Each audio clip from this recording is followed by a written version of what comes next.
कल हमने एफआईआर के बारे में पढ़ा, जिसमें हमने देखा कि भाई एफआईआर कैसे रजिस्टर्ड होती है और उसके संबंधित प्रोविजंस अगर प्रैक्टिकली पूछेगा इन प्रोविजंस से, तो मेंस में यही पूछता है क्वेश्चन। दूसरा क्वेश्चन ये होता है कि एफआईआर रजिस्टर्ड हो गई, रजिस्ट्रेशन के बाद में नेक्स्ट क्या होता है। एफआईआर रजिस्टर्ड होने के बाद में नेक्स्ट प्रोसेस क्या होती है? तो नेक्स्ट प्रोसेसर होती है इन्वेस्टिगेशन। नेक्स्ट प्रोसीजर होती है इन्वेस्टिगेशन, यानी विचार, सॉरी, अनुसंधान या अन्वेषण होता है। नेक्स्ट प्रोसीजर क्या होती है? इन्वेस्टिगेशन। इन्वेस्टिगेशन कैसे होता है? पहली चीज तो इन्वेस्टिगेशन क्या है? Investigation means collection of evidence, यानी साक्ष्य एकत्रित किए जाते हैं कि जो एफआईआर में अपराध हो रहा है वो फाइंड आउट हो रहा है कि नहीं हो रहा है। इस चीज के लिए इन्वेस्टिगेशन में एविडेंस कलेक्ट की जाती है।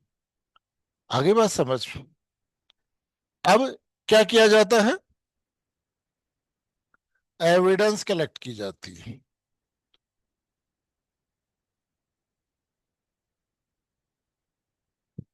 अब कोई आपसे पूछे कि एविडेंस क्या होती है, साक्ष्य क्या होता है,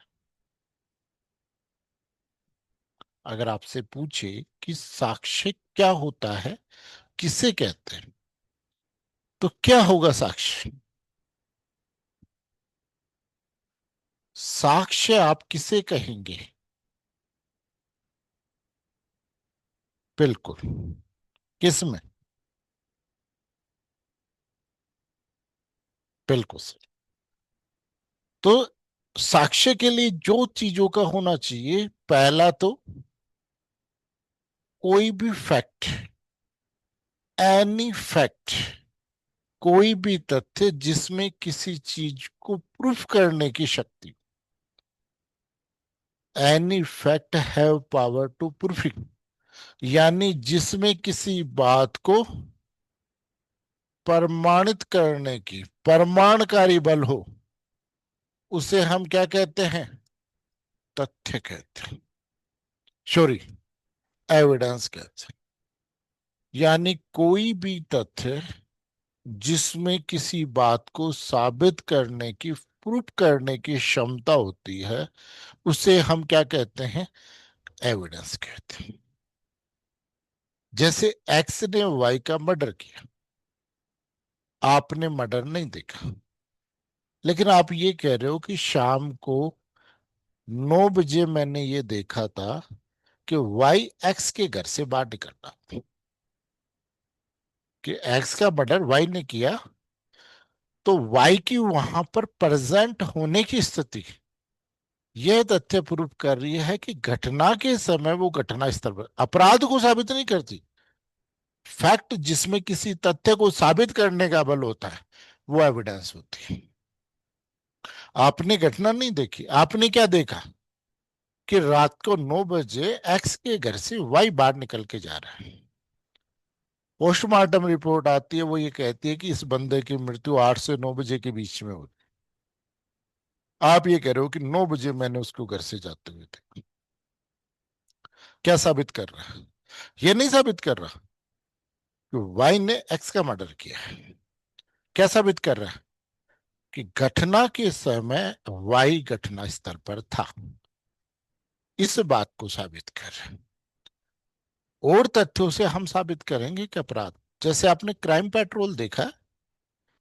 क्राइम पेट्रोल में एक तथ्य से दूसरा तथ्य, दूसरे तथ्य से तीसरा तथ्य जोड़ करके साबित होता है कि भाई मर्डर किसने किया है?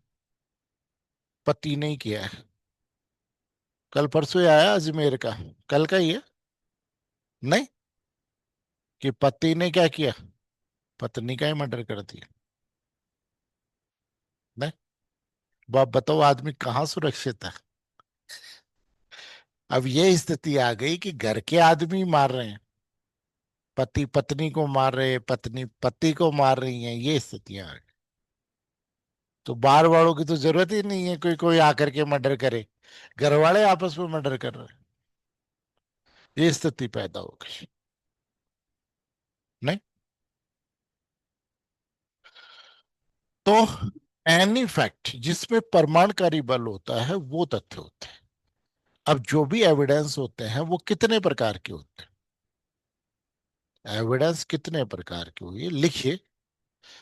किस लिख लीजिए कि इन्वेस्टिगेशन अर्थात अनुसंधान या अन्वेषण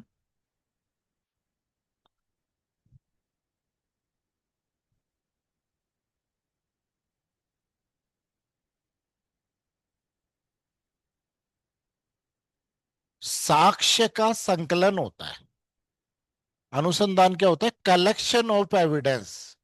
साक्ष्य का संकलन होता है।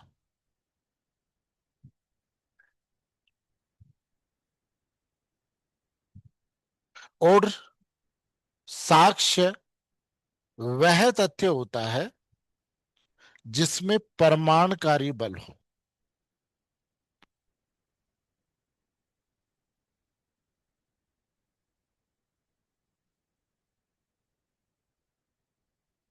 प्रमाणकारी बल हो उसे हम क्या कहते हैं? ऐसे तथ्य जिसमें प्रमाणकारी बल हो उसे साक्ष्य कहते हैं। साक्ष्य निम्नलिखित प्रकार का होते हैं। साक्ष्य निम्नलिखित, अब जैसे हम इन्वेस्टिगेशन पढ़ेंगे ना, तो कौन कौन से साक्ष्य एविडेंस में कलेक्ट किए जाते हैं वो देखेंगे, है ना। तो सबसे पहले जो तथ्य एविडेंस होती है उसको बोलते हैं हम डॉक्यूमेंट्री एविडेंस। सबसे पहला होता है डॉक्यूमेंट्री एविडेंस।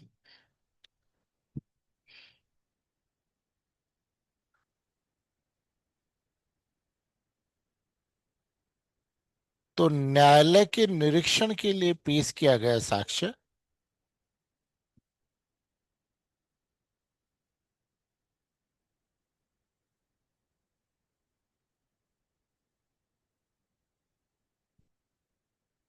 डॉक्यूमेंट्री एविडेंस होता है। न्यायालय के निरीक्षण के पेश किए गए दस्तावेज डॉक्यूमेंट्री एविडेंस होता है।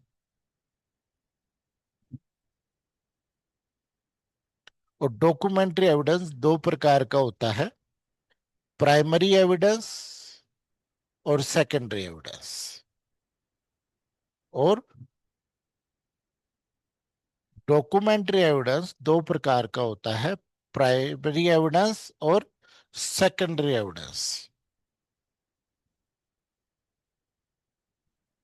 ये सब आपको पता है ना, प्री में आपने सब पढ़ रखा है कि कौन कौन से होते हैं, है ना।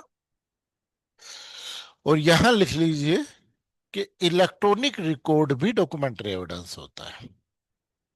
इलेक्ट्रॉनिक रिकॉर्ड भी नोट डाल के लिखिए, डॉक्यूमेंट्री एविडेंस होता है।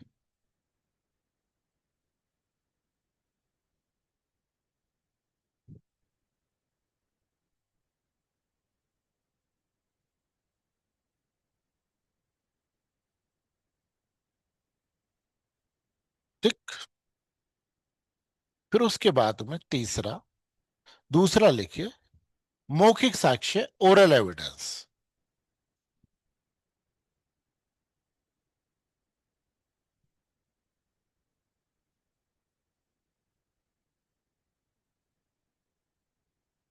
देखो ओरल एविडेंस दो प्रकार के होते हैं। जो ओरल एविडेंस होता है वो कैसे होता है? देखो ओरल एविडेंस दो तरीके से पेश होता है। 136 एविडेंस एक्ट। और जैसे आपकी कोई बात कोर्ट में कहना चाह रहे हो, कोर्ट में ऑब्जेक्शन नहीं करते कि साहब ये बात का कोई लेना देना ही नहीं। तो सामने वाला पूछता है कि भाई ये किस प्रकार से रिलेवेंट है। तो वो कहता है कि साहब मैं बता दूंगा, एक बार मेरी बात कंप्लीट हो जाएगी तब मैं बता दूंगा कि किस प्रकार से रिलेवेंट। आगे बात समझ। जैसे वो देखी थी जोली एलएलबी पिक्चर। अच्छा तो सिंह साहब ये बताइए सलमान खान की शादी कब होगी? तो कह रहा ये क्या क्वेश्चन है। वो कहा अच्छा तो ये बताइए कि अगला वर्ल्ड कप कौन जीतेगा। नहीं। तो वो कहता है ये क्या मजाक चल रहा है। तो जज भी कहता है कि भाई क्या क्वेश्चन पूछ रहे हो, मजाक थोड़ी चल रही। तो वो कहता है कि सब मैं इन प्रश्नों के उत्तर लास्ट में बता दूंगा किस प्रकार से रिलेवेंट। कोर्ट कहता है ठीक है पूछो फिर, आगे बात समझ। फिर वो पूछता है कि वो क्या साहब, ये जो भी इन्होंने क्या की आज तक, जो भी इन्होंने वो की एनकाउंटर, उसमें ये होते ही नहीं थे, केवल इत्तेफाक से घटनास्थल पर पहुंचते थे और गोली मार के आ जाते थे। तो इन्हें ये पता रहता था कि क्या होगा, इसीलिए तो ये पहुंचते थे। इसीलिए मैंने ये क्वेश्चन पूछे। तो जिन क्वेश्चनों को पूछने की कोर्ट परमिशन देता है वो तथ्य 136। दूसरे वो जो कोर्ट खुद पूछता है जिसको हम बोलते हैं कोर्ट क्वेश्चन, यानी आपसे अपेक्षा करता है कि इसका उत्तर दीजिए, सेक्शन 164। तो ऐसे कोई भी कथन जिसे न्यायालय या तो परमिट करता है या जिनकी अपेक्षा करता है वो क्या होता है, मौखिक साक्ष्य होता है। मौखिक साक्ष्य का मतलब ये नहीं है कि आदमी आए कोर्ट में कुछ भी कह जाए। जैसे मान लो मेरे पास कोई गवाह आ रहा है, मैं उसके स्टेटमेंट रिकॉर्ड करवा रहा हूँ, ओरली होता है। मैं पूछता हूँ कब की घटना है, वो कहता है साहब इस दिन की घटना है, कितने बजे की है, इतने बजे की है, कहाँ की है, वो कहा साहब इस जगह की है। मगर आप क्या कर रहे थे, वो कहा साहब पेड़ खड़ा खड़ा बीड़ी पी रहा था। तो मेरे पास नारायण सिंह सर्किल का एरिया भी आता है, वो कहा क्या कर रहा था, खड़ा खड़ा बीड़ी पी रहा था, गाँव जाने के लिए बस का इंतजार कर रहा था और बीड़ी पी रहा था। आगे बात सब क्या हुआ था, वो कहा साहब ये बस आई लापरवाही से इसका एक्सीडेंट कारित कर दिया। आगे बस के नंबर क्या थे, वो कहा साहब बस के नंबर ये था। तो ये सारे क्वेश्चन मेरे क्या थे, रेलेवेंट थे, इसलिए कोर्ट ने मेरे को परमिशन दे कि पूछो। और अगर मैं ये पूछता अच्छा गांव कौन सा है, वो कहता कितने भाई बहन हो, वो कहता साहब 5 भाई बहन है। क्या क्या करते हैं, वो कहता साहब एक पीडब्ल्यूडी में लगा हुआ। अच्छा क्या है, इंजीनियर है। वो कहा पैसे टके लेता है क्या। नहीं, क्योंकि आजकल इंजीनियरों को एसीबी वाले पकड़ रहे हैं। आ रही बात समझ में, तो क्या कोर्ट परमिशन देगी मेरे को। तो दो बातें, जिनकी कोर्ट या तो परमिशन देती है या जिनकी अपेक्षा करती है वो ओरल एविडेंस। और ओरल एविडेंस दो प्रकार का होता है, पहला डायरेक्ट और दूसरा हेयर्स। पहला डायरेक्ट एविडेंस और दूसरा हेयर्स एविडेंस।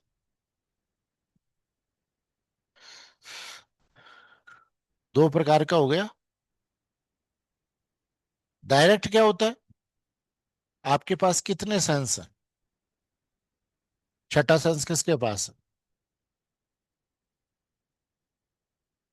वीरेंद्र शास्त्री के पास है कि नहीं, देवेंद्र शास्त्री क्या नाम है, धीरेन्द्र शास्त्री है कि नहीं है।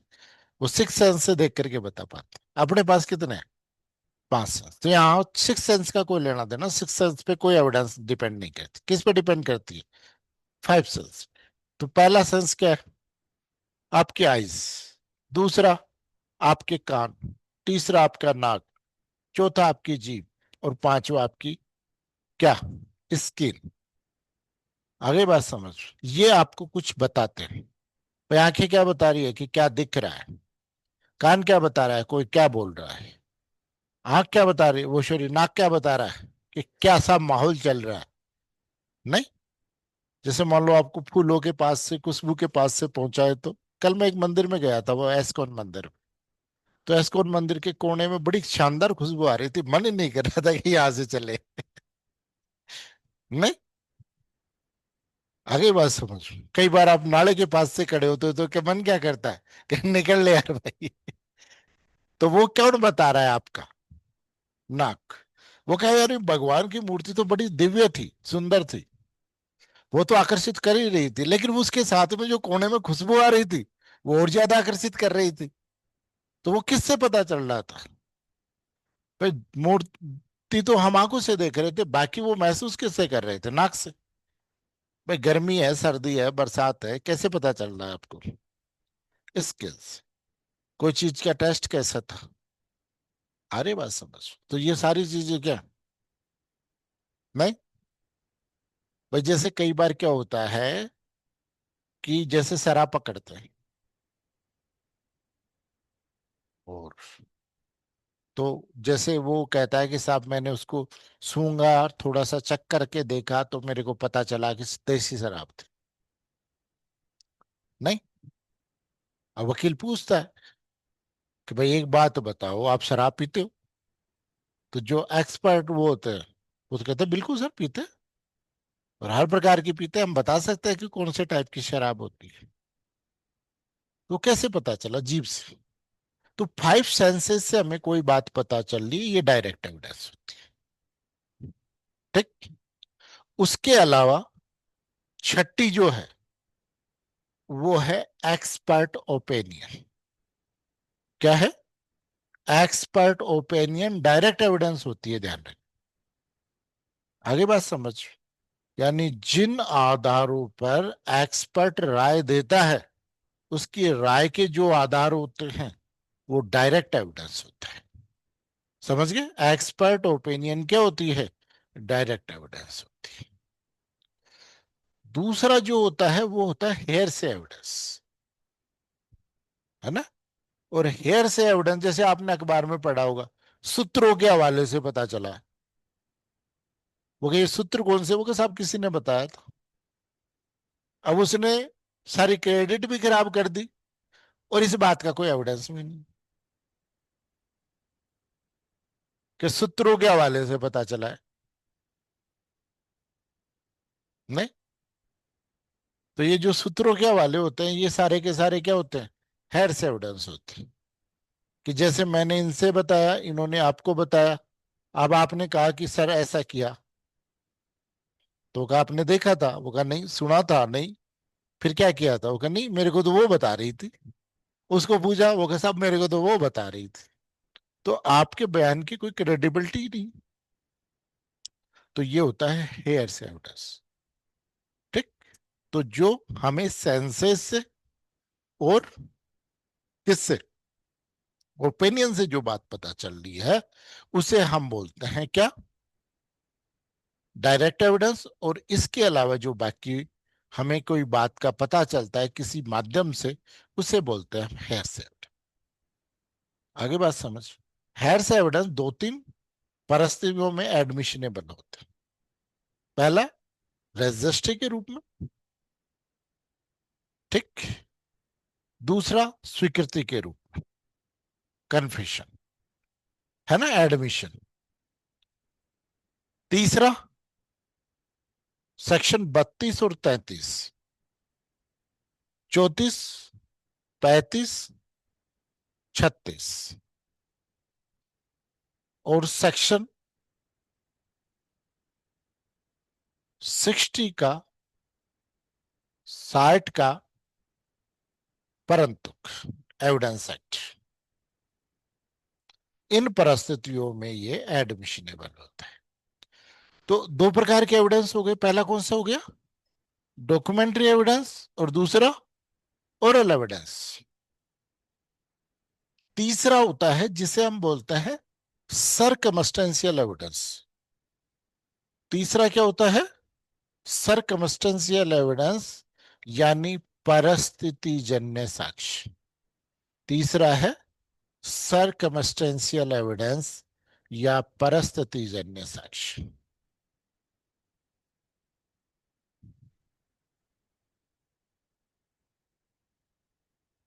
परिस्थिति जन्य साक्ष्य में कितने? क्या होता है?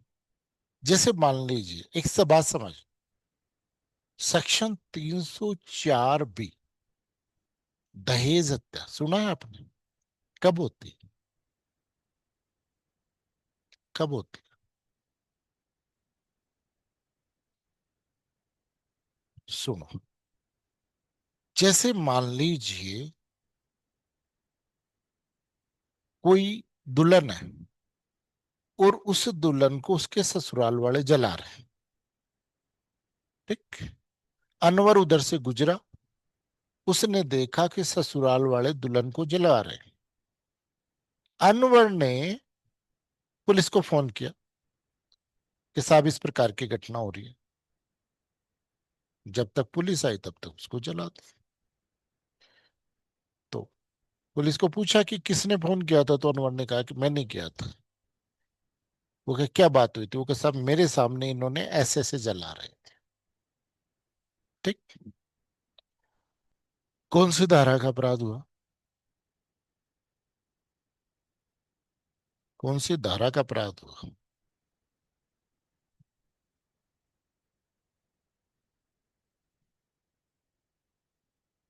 तो ध्यान रखना, अब ये जो अपराध हुआ वो 302 आईपीसी का हुआ है। जब किसी महिला का मर्डर कर रहे हैं और मर्डर का डायरेक्ट एविडेंस है, तो फिर ये दहेज हत्या नहीं होगी। आ गई बात समझ में? जब हमारे पास डायरेक्ट और डॉक्यूमेंट्री एविडेंस है, तो ये 302 का अपराध है। लेकिन अगर डायरेक्ट और डॉक्यूमेंट्री एविडेंस नहीं है और परिस्थितियों के आधार पर हमें निष्कर्ष लेना होता है, तब ये 304 बी का अपराध होता है। क्यों? भाई 304 बी कब जोड़ा गया? भाई 304 बी का अपराध कब बना? 1986 में। उसका रीजन क्या था? समझो, दुल्हन की शादी हुई, लड़की की शादी होने के बाद में दुल्हन चली गई कहाँ? ससुराल। ठीक। एक आदमी, एक लड़की का पिता अपनी लड़की को कुछ भी देता, इतिहास गवाह है कि आज तक उस लड़की के ससुराल वाले संतुष्ट नहीं हुए कि हमारे को मजा आ गया। नहीं। अगर 53 इंच का टीवी दे दिया, तो यार 70 75 का तो देखो पड़ोसियों के ही दिया है। नहीं। अच्छी गाड़ी दे दी, मान लो मारुति की कोई सियाज दे दी, बलेनो दे दी, पड़ोसियों के तो फॉर्च्यूनर आई थी। और फॉर्च्यूनर आ गई हो तो वो कहो उनके तो लैंड क्रूजर आई थी। तो संतुष्ट कोई नहीं होता। आज तक का इतिहास है कि मैंने अपनी लाइफ में इस प्रकार का कोई एक्सपीरियंस नहीं देखा कि शादी के बाद में ससुराल वाले खुश हुए।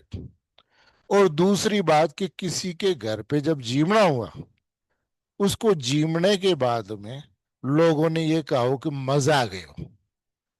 अगर 10 चीजें उन्होंने बनाई है, 9 चीजें बहुत बढ़िया बनी है, और रायते में नमक कम हो गया, रायता थोड़ा सा ठंडा कम रह गया, मजा नहीं है यार।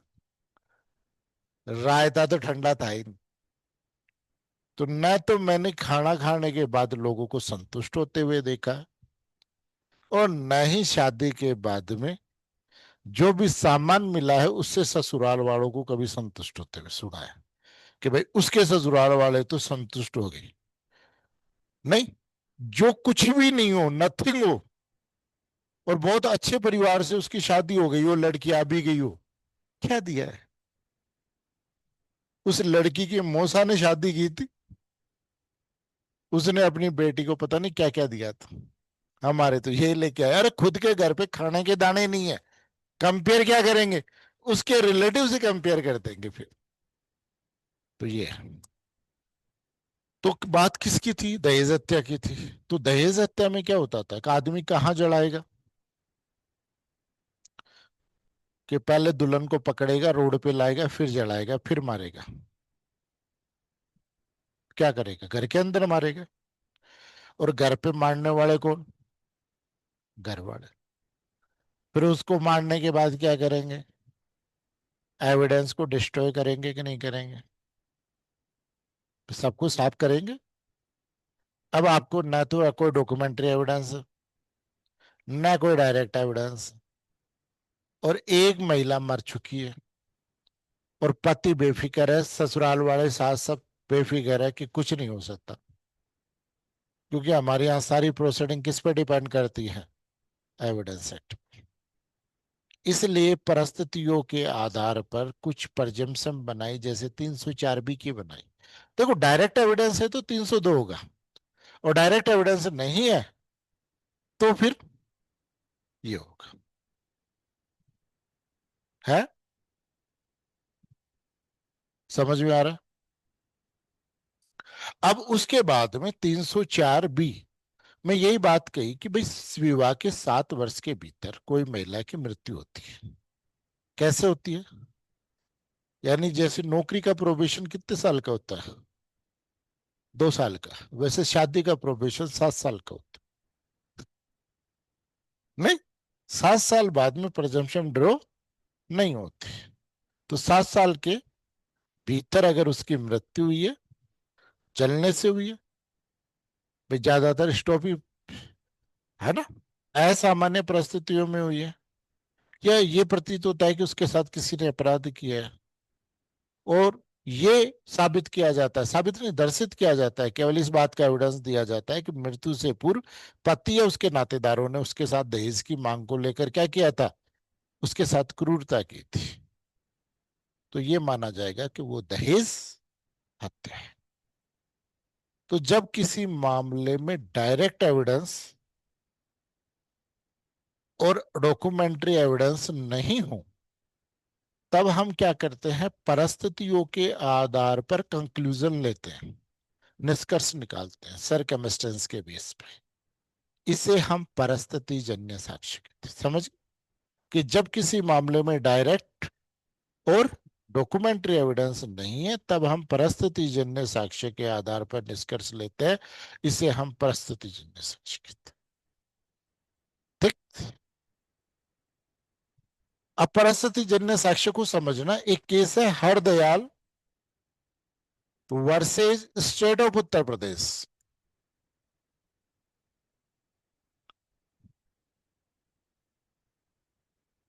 Hardayal versus state of UP.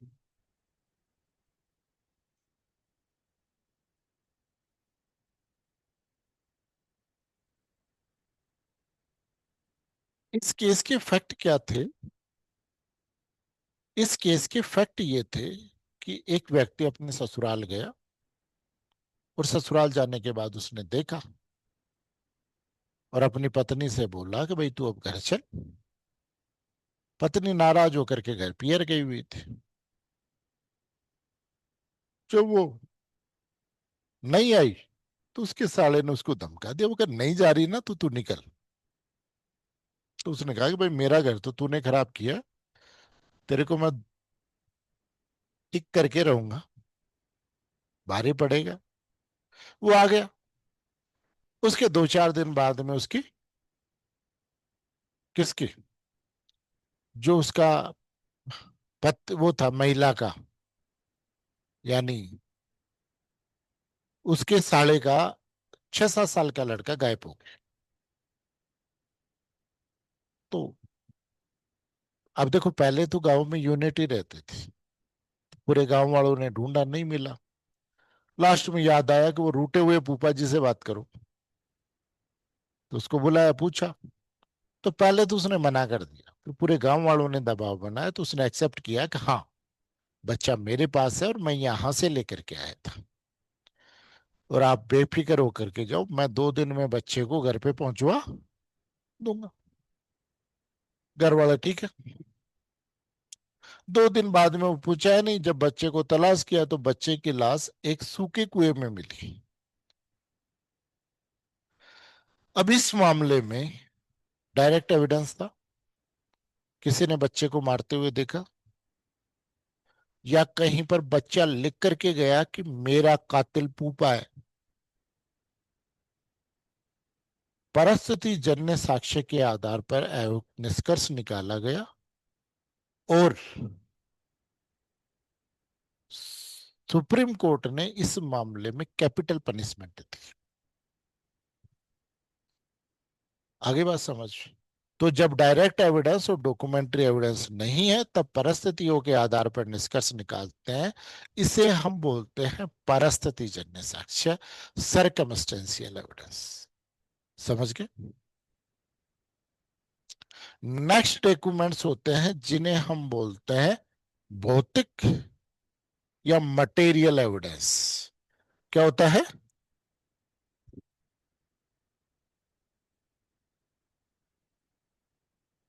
Material evidence. Material evidence क्या होता है?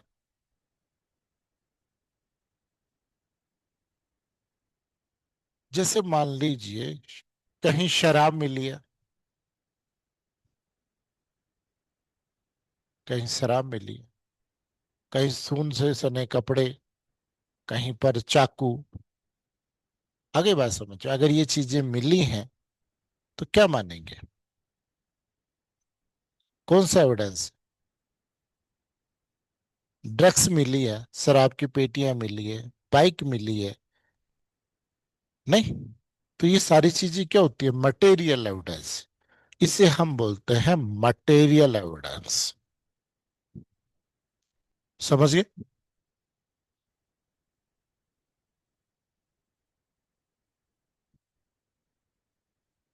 इसके अलावा जो होते हैं उनको हम बोलते हैं वैज्ञानिक सच। इसके अलावा जो होते हैं वो साइंटिफिक एविडेंस होते हैं,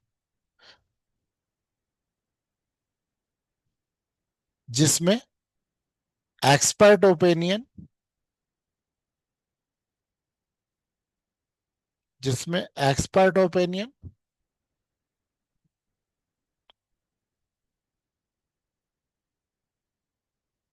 खोजी कुत्ते का साक्ष्य,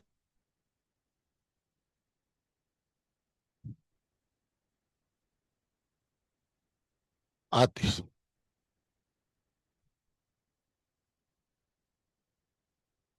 समझ गए? तो एविडेंस कितने प्रकार की हो गई? 5 प्रकार की हो गई। कितने प्रकार की हो गई? और इन्हीं एविडेंस को हम कलेक्शन करेंगे कि कब तो ओरल एविडेंस होती है, कब ये डॉक्यूमेंट्री एविडेंस होती है, और कब ये मटेरियल एविडेंस होती है। तो जो जो डॉक्यूमेंट्री ओरल एविडेंस होती है उसके लिए अगर प्रोसिक्यूशन की तरफ से आता है तो हम बोलते हैं प्रोसिक्यूशन विटनेस। ओरल एविडेंस के लिए क्या बोलते हैं? Prosecution witness. प्रोसिक्यूशन की ओर से जो भी डॉक्यूमेंट्री एविडेंस आता है उसको बोलते हैं हम एग्जिबिट। क्या बोलते हैं? एग्जिबिट, यानी पर्दर्स। डॉक्यूमेंट्री एविडेंस के आगे क्या लिखा जाएगा? एग्जिबिट। और जो भी मटेरियल एविडेंस होता है प्रोसिक्यूशन की तरफ से उसके आगे लगता है आर्टिकल। आर्टिकल। समझ गए? तो पीडब्ल्यू कहां डलता है? ओरल एविडेंस पे, डॉक्यूमेंट्री एविडेंस पे एग्जिबिट पड़ता है, और मटेरियल एविडेंस पे आर्टिकल। ये तो हो गया किसकी तरफ से? प्रोसिक्यूशन की तरफ से। अगर डिफेंस में है तो डीडब्ल्यू, एग्जिबिट डी, और ये आर्टिकल ए। और अगर एक से अधिक कौन है? अक्यूज है, और वो अपना कोई भी मटेरियल एविडेंस पेश कर रहे हैं, तो जैसे ये आर्टिकल ए हो गया, दूसरे का हो गया बी, तीसरे का हो गया सी। भाई प्रोसिक्यूशन तो एक ही रहेगा। आगे बात समझ में? अक्यूज ही तो ज्यादा हो सकते हैं। भाई कोई वो सिविल सूट थोड़ी है। भाई सिविल सूट में तो एक से अधिक वादी और एक से अधिक प्रतिवादी हो सकते हैं, लेकिन सर क्रिमिनल ये केस में प्रोसिक्यूशन तो एक ही होगा। या तो परिवादी होगा या सरकार होगी, बाकी तो सर सारे ये क्या होंगे? अक्यूज। सर ये एग्जिबिट क्या लिखा हुआ है डिफेंस साइड में? ये एग्जिबिट डी होता है बेटा। Okay sir. डिफेंस, यानी ये एग्जिबिट, ये दस्तावेज किसका है? डिफेंस का दस्तावेज। इसको बोलते हैं हम एग्जिबिट।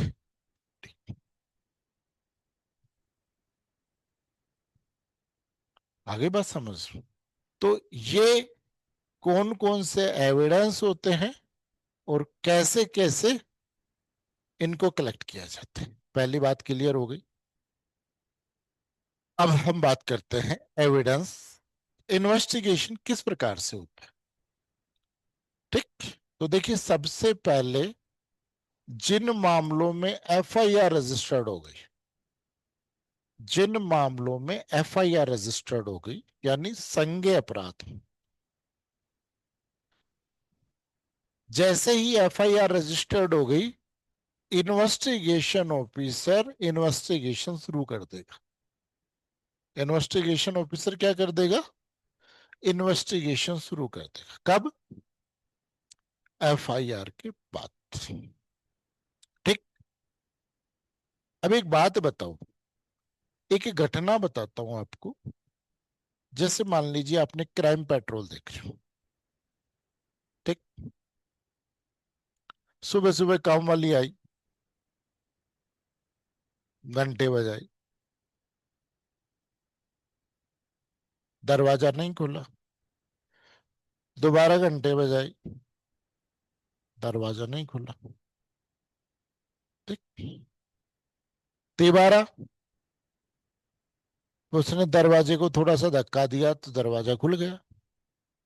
वो अंदर गई तो अंदर देखा कि डॉक्टर साहब अपनी प्रेमिका को मार रहे थे, खून से लथपथ पड़ी हुई थी। ठीक। इतनी देर में पुलिस को फोन करते हैं कि साहब ये घटना हो गई। पुलिस आती है। ठीक। पुलिस आकर के वो सारी चीजें महिला को ले जाती है। महिला को ले जाने के बाद में उसकी क्या करती है, एनक्वेस्ट रिपोर्ट तैयार करती है। क्या होती है, एनक्वेस्ट रिपोर्ट होती है, जिसको हम बोलते हैं पंचायतनामा, यानी मृत्यु के दृश्यमान कारण लिखे जाते हैं। और ये एनक्वेस्ट रिपोर्ट कैसे तैयार होती है, उसके ऊपर से तैयार होती है। किसके, बॉडी के ऊपर से। फिर उसके बाद में पोस्टमार्टम रिपोर्ट होती है। तो पहले क्या होती है, एनक्वेस्ट रिपोर्ट, है ना। सॉरी, एनक्वेस्ट क्या बोलेंगे उसको, सॉरी, एनक्वेस्ट रिपोर्ट तो जब निष्कर्ष से जाता है ना 174 में, सॉरी, ऑटोप्सी, है ना, मृत्यु के दृश्यमान का। और इसको बोलते हैं पोस्टमार्टम, है ना। अब उसके बाद में पुलिस एफआईआर रजिस्टर्ड करती है और फिर एक इन्वेस्टिगेशन स्टार्ट करती है। तो इससे पहले जो हो गया वो, अब आप ये कह रहे हो कि इन्वेस्टिगेशन कब शुरू होता है, एफआईआर के बाद। इससे पहले जो एविडेंस कलेक्ट कर लिए वो,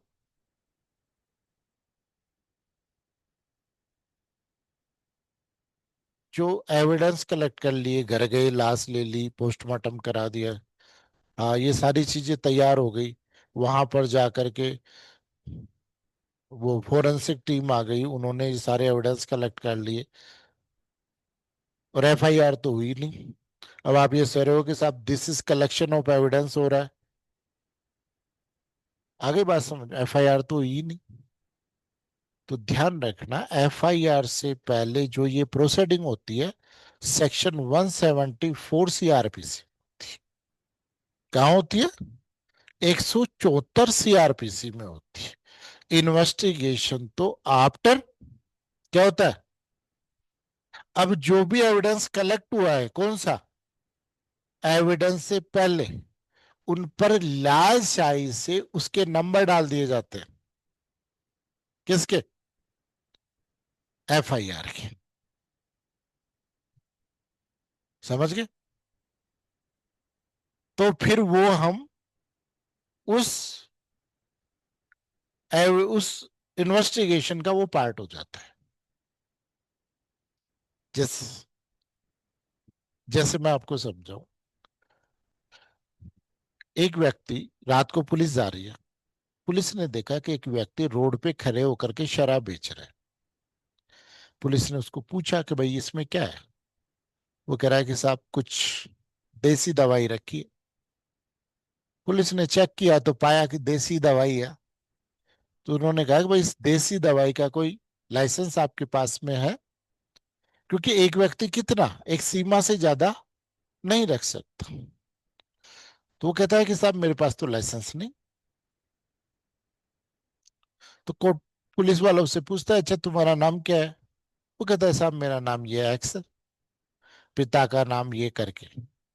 फिर पुलिस क्या करती है कि भाई 19/54 का अपराध हो- होने पर उसे क्या करती है, अरेस्ट करती है, और उसका अरेस्ट मेमो तैयार करती है, और उस जो भी सामान है उसका सीजर मेमो तैयार करती है, और उसको लेकर के थाने आ जाते हैं। और जो भी इन्वेस्ट कार्रवाई करके आया है वो एफआईआर रजिस्टर्ड कराता है।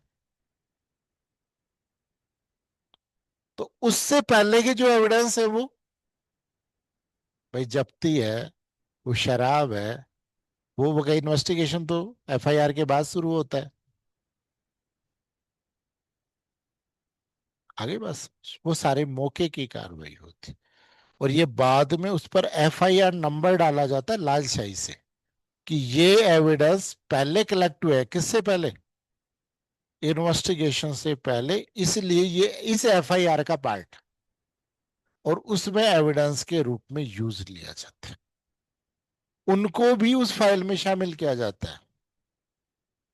तो इन्वेस्टिगेशन हमेशा एफआईआर के बाद स्टार्ट होता है। आगे बात समझ।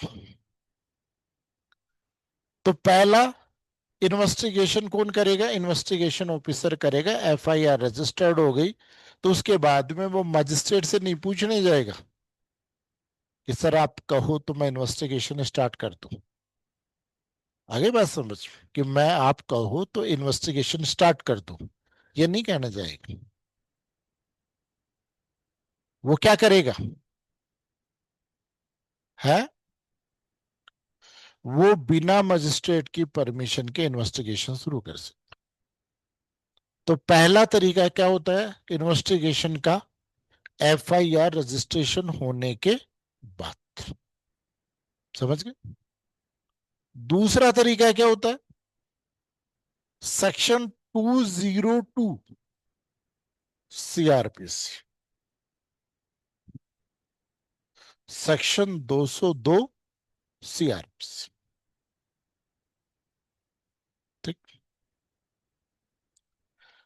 इसमें क्या होता है कि जैसे आपने कोई कंप्लेंट परिवाद कोर्ट में पेश किया, कंप्लेंट कहाँ आई, कोर्ट में आई। आपने कोई भी कंप्लेंट कहाँ पेश की, कोर्ट के अंतर्गत पेश की। कोर्ट ने इस कंप्लेंट के बाद में जो भी कंप्लेनेंट आता है उसके और अन्य व्यक्तियों के विटनेस के साक्ष्य लेती है। कोर्ट इस बात से संतुष्ट होती है कि अपराध बनता है तो कोर्ट कोग्निजेंस ले लेता है। कोग्निजेंस लेने के बाद नेक्स्ट स्टेज आती है कि अक्यूज को सम्मन या वारंट इशू करे। लेकिन अक्यूज को सम्मन और वारंट को वो पोस्टपोन्ड करके सेक्शन 202 में या तो खुद जांच और करवा सकता है, या फिर पुलिस से इसका क्या करवा सकती है, अन्वेषण कर सकती है। कहां पर, सेक्शन 202, 202। अब यहां पर कोर्ट ने कोग्निजेंस लिया है, और कोग्निजेंस के बाद पुलिस को इन्वेस्टिगेशन का आदेश दिया है। तो कई बार आपसे पूछ लेते हैं कि सेक्शन 156(3) में भी मजिस्ट्रेट इन्वेस्टिगेशन का आदेश दे रहा है, और सेक्शन 202 में भी दे रहा है। मेंस में बहुत पूछा जाता है कि सेक्शन 156(3) में मजिस्ट्रेट इन्वेस्टिगेशन का आदेश दे रहा है, और सेक्शन 202 सीआरपीसी में भी मजिस्ट्रेट इन्वेस्टिगेशन का आदेश दे रहा है। इसमें फर्क क्या है? तो देखिए, सबसे पहला जो फर्क है, ये इन्वेस्टिगेशन एफआईआर रजिस्ट्रेशन किए बिना दिया जाता है। इसमें कोर्ट केवल इन्वेस्टिगेशन का आदेश देता है, एफआईआर का आदेश नहीं देता। 156(3) में एफआईआर रजिस्ट्रेशन करके इन्वेस्टिगेशन का आदेश दिया जाता है। ठीक। दूसरा, 202 में इन्वेस्टिगेशन आफ्टर कॉग्निजेंस होता है, और ये कॉग्निजेंस लिए बिना इन्वेस्टिगेशन होता है। तो दो महत्वपूर्ण अंतर समझ में आ गए। एक तो एफआईआर के बाद में, और एक सेक्शन 202 में इन्वेस्टिगेशन। 202 में जो इन्वेस्टिगेशन होता है वो कौन से अपराध का होता है? संज्ञेय और असंज्ञेय दोनों का हो सकता है। भाई, सेक्शन 202 में संज्ञेय और असंज्ञेय अपराध दोनों का हो सकता है, लेकिन 156(3) में इन्वेस्टिगेशन केवल और केवल संज्ञेय अपराध का ही हो। आगे बात समझ। इन्वेस्टिगेशन को हमने क्या कर दिया है? शुरू कर दिया है। मजिस्ट्रेट को पूछने की जरूरत नहीं।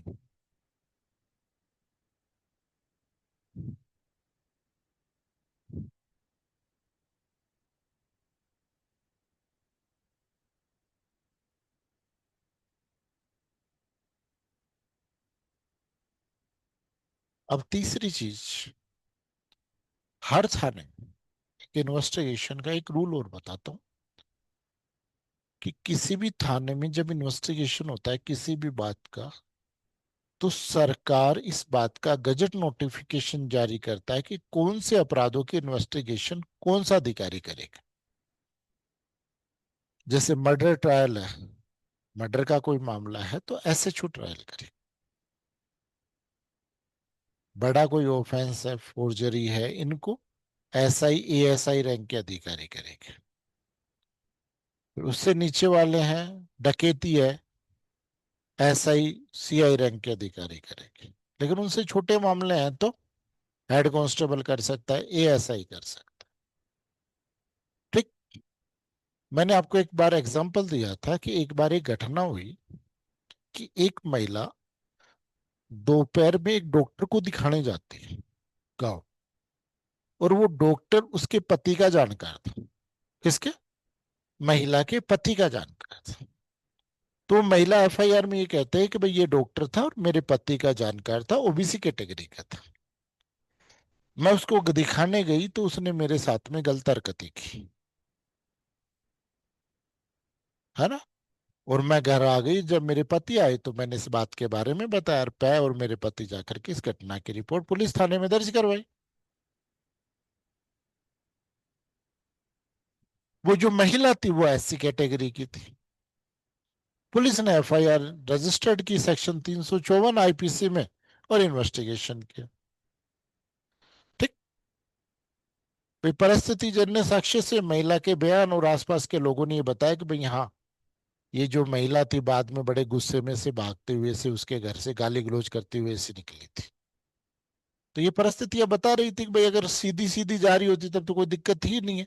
कुछ गलत किया है तभी वो महिला घबराई हुई सी गालियां निकालती हुई सी निकल रही थी। अब ये जो इन्वेस्टिगेशन कर रहा था वो कौन कर रहा था?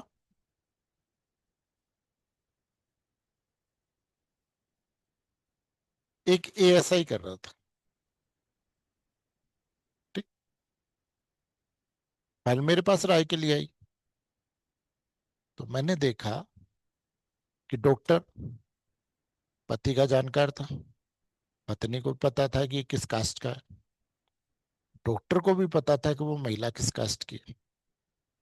एससी एसटी एक्ट आपने ताजा ताजा ही पढ़ा है, प्रिजम्पशन दी हुई है कि अगर पहले से पता है तो ये अनुमान किया जाएगा। तो मैंने यही लिखा कि भाई उसको ये बात पता थी कि महिला इस कास्ट की है, इसलिए एससी एसटी एक्ट का अपराध आकर्षित होता है, इस संबंध में इन्वेस्टिगेशन किया जाए। मैंने ओपिनियन दी, फाइल वहां गई। वहां जाने के बाद में वो फाइल में एससी एसटी का मामला मानते हुए कहां भेज दिया? उसकी इन्वेस्टिगेशन करता है डिप्टी। कौन करता है? डिप्टी। उसकी इन्वेस्टिगेशन कौन करता है? डिप्टी रैंक का अधिकारी करता है। आगे बात समझ। तो अब एक बात बताओ, अब तक की जो इन्वेस्टिगेशन की है वो किसने की है? अब कौन करेगा? भाई एक्ट में भी प्राधिकृत यही है कि कौन करेगा? डिप्टी करेगा। डीआईएसपी रैंक का अधिकारी करेगा। तो एएसआई ने जो इन्वेस्टिगेशन कर दिया वो खराब हो गई क्या? है? सही थी। भाई वो क्या थी? सही थी। खराब कहां से हुई? आगे बात। तो इसका जो 156 का 2 है वो यही कह रहा है कि अगर अपराधिकृत व्यक्ति ने इन्वेस्टिगेशन किया है तो इसका मतलब ये नहीं है कि वो इन्वेस्टिगेशन दूषित हो गए। अरे वो इन्वेस्टिगेशन में जो एविडेंस आई है वो आगे साक्ष्य में यूज ली जाएगी। ठीक। फिर इन्वेस्टिगेशन ऑफिसर इन्वेस्टिगेशन स्टार्ट करता है। अगर मान लो मामला गंभीर है, वहां एविडेंस मिलने की संभावना है, तो घटनास्थल पर जाता है। आगे बात समझ। कल मैं आपको ग्रुप में एक प्रॉब्लम डाल दूंगा पुरानी, जो भी प्रॉब्लम बेस्ड क्वेश्चन आया हुआ है आपके आरजीएस में, और फिर मैं ये बताऊंगा कि उस मामले में एविडेंस का कलेक्शन कैसे होता, और ये सारे एविडेंस के किसके, ये जो आपके सीआरपीसी के प्रोविजंस है, इन सीआरपीसी के प्रोविजंस को भी हम उसके साथ डिस्कस कर लेंगे। तो ये आपको प्रैक्टिकली भी आ जाएंगे, और ये एविडेंस का कलेक्शन कैसे होता है ये भी आपके समझ में आ जाएगा। तो आपके एक जो बीच का पार्ट आता है कि कौन से डॉक्यूमेंट्री एविडेंस पेश किए, कौन से मटेरियल एविडेंस पेश किए, उनका वो, फिर लास्ट में जो अपन कंक्लूजन लेते हैं और जजमेंट का जो आधार देते हैं, वो सारा किस पे डिपेंड करता है? एविडेंसों पर डिपेंड करता है। तो ये समस्या खत्म हो जाएगी। तो कल मैं आपको प्रॉब्लम इस ग्रुप में डाल दूंगा। उस प्रॉब्लम के बेस पे हम देखते हैं कि किस प्रकार से एविडेंस का कलेक्शन होता है। ठीक है। बाकी फिर हम कल करेंगे, है ना?